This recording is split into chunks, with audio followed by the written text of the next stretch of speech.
All right, and we are back. All right, aquatic biomes. So let's continue. So aquatic biomes again. Just think agua, water. Okay. So we have marine and freshwater biomes. You will have to know the difference between both. So best way, marine is where the sharks live, and freshwater is where the turtles live, the pond turtles. Okay. Or beach versus pond. That works too. Okay, so we'll be looking at all these different types of aquatic environments and aquatic biomes. So for this, I will need you to basically read um, these first few paragraphs and just see the difference between um, the marine and freshwater. All right, now let's get into it. So, know what plankton are: zooplankton, nectons, and benthos. Okay, that's all right here on this lovely part where it says organisms, what kinds of organisms live in the zones. Okay, you will also have to know the life zone. So there's surface versus the middle versus the bottom. So there is a difference. Usually it's temperature, oxygen content, CO2 content, and salinity. Okay, so salinity is the how much salt. All right. So depending on the aquatic life zones, some animals cannot live there. So just like the anglerfish that lives in the bottom of the ocean cannot be in the middle because there's not enough salt, or there's too much light, or the temperature is too hot. Okay, and it definitely can't be on the surface because it will probably explode from the pressure. Okay. All right. So let's continue. All right. Here we go. All right. So you need to know the importance of saltwater ecosystems. So this lovely chart right here will provide them for you.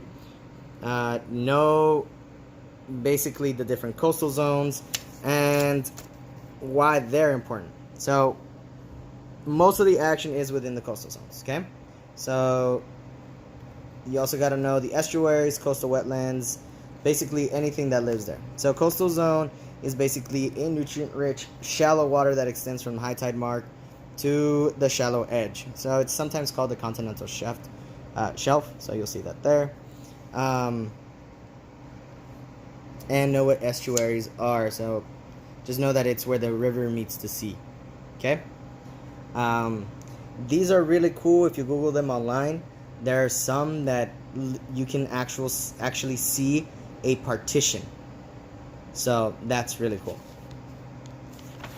All right, let's get into it. So, just like I said, here are the different zones. So you have the surface. This would be the tidal zone, or the continental shelf. So this is what I was talking about. So this would be the surface. This would be the middle, and this would be the abysmal zone, or the lower, or the bottom. Okay? So, anglerfish cannot live here. Octopus can live here. Octopi. And then whales and certain tuna, they live within the surface area. So you can see the difference within the meters, like how far deep these animals live. So that's pretty cool. Here's also a picture of an estuary, so you'll see where the river kind of runs off into the ocean. Okay, it's kind of cool. It kind of like blends in. All right, so let's start with the first one. So marsh and the intertidal zones. So you guys have heard of marshes. We actually do have a marsh out in Bolsa Chica. There we go. Bolsa Chica. It's a great zone for bird watching and ornithologists, so that means bird experts. So you get a lot of different kinds of birds, lots of different kinds of coastal and intertidal animals. So clams and little worms and smaller fish. So they're pretty cool. In some intertidal zones, you'll see mangroves, so this creates an entirely different habitat for animals to live in. Same with the marshes here, so we have really tall grasses. So this would be cordgrass. You guys have heard of horsetail. So horsetail is the one that we have here in California, so that's pretty cool. And yeah. Alright. So I want you guys to pay attention to this. So this would be your low tide and your high tide animals. So depending on where they're at. So here you'd be sandy beach. Here you'd be tide pools. Okay. Later on in the year, we will take a trip to tide pools so you guys can see the biodiversity there. Okay. It is super cool. And then of course the shores. I'm pretty sure you guys have like tried to catch a beach flea at some point. So little bubbles in the sand, and you stick your hand and you get these little bugs. They're gross, but they're cool. So the fishermen like to use them as bait. So just know like the kind of animals that live here. And understand the importance of one of the major things here, which is going to be algae. Okay? Algae plays a huge role in aquatic environments. They are known as the photosynthetic hero. So they create the oxygen in the water. Okay? Just like the plants on Earth create oxygen for us, they create the oxygen in the water. So water has to have a certain percentage of oxygen in it for some animals to survive. Okay? Alright. Let's get into coral reef systems. So everyone's favorite coral reef, the Great Barrier Reef out in Australia, is gigantic. It is miles and miles and miles wide, and it's right now degrading. Yeah, I can't English. Because of coral bleaching, because of climate change, and everyone is trying to save it. So there's different ways they're trying to save it. They're putting in fake coral and trying to replenish it as much as they can. But basically, this would be the most biodiverse area for aquatic systems. So you have hundreds of species of fish that live there, turtles, sharks. Coral are living organisms, so there's a bunch of species of coral, a bunch of species of algae and fan coral and shrimp and crustaceans, and it's great. But I do want you guys to be very keen on how we are basically destroying these things. Okay? Along with this, we are overfishing, killing off whales, killing off key species. There's a lot of things going on that we're just...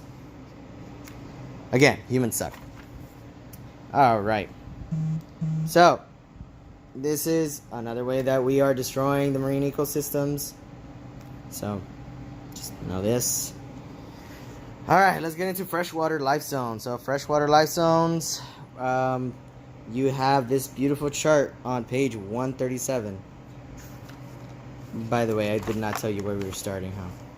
We started on page 127. So, we are now on 137.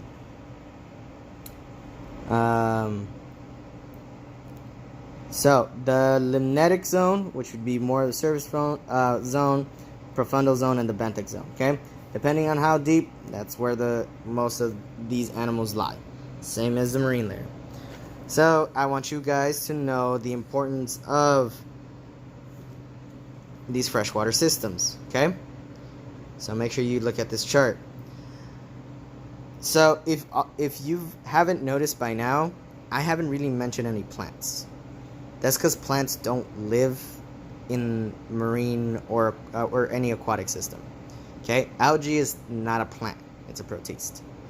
There aren't many plants that live in water, or any to be exact. Okay, so we will be talking about fauna. I'll be talking about bacteria and stuff like that. All right. So, freshwater systems are extremely nutritious for different kinds of plants that live on the riverbanks. They create a great ecosystem for them. I do need you to know the different freshwater biomes. So you do have... excuse me. So you have floodplain zone, transition zone. So you need to know these. And there is one thing that you will need to know, and I want you guys to read on this case study. So dams, deltas, wetlands, and New Orleans. So what is so important and what's so different about what's happening in New Orleans? So this was in 2007, guys. So just bear with the year. But what's so different in New Orleans compared to everywhere else? All right. Let me get back here. So we have streams and rivers. So you guys know those. So streams and rivers. This is another one. Lakes. So you have lakes, streams, and rivers. And then you have your inland wetlands. Okay. So these are the ones that are closest to land. You'll see trees coming out of them, mangroves, etc. I need you guys to know the differences between them, and the type of fauna that may live in them. There is not a lot of information in your book, so please supplement it with any kind of Google searches or videos that you may see online. The next thing is going to be human impact. Same thing. What have we done to the freshwater system? So to rivers, to lakes, to ponds, and inland wetlands. And what can we do now? So these live fairly close to us. Okay. One of the closest ones we have is Lake Tahoe. It is not a man-made lake. It's an actual lake that we use. We have the Colorado River that's nearby that we use as well for our electricity. So what can we do to keep these biomes from basically getting destroyed? So that'll be the next question for discussion. Okay. Following these videos, there will be new lessons on Skies Learn. I will post them up tomorrow. So just be prepared. All right. Have a good night, guys.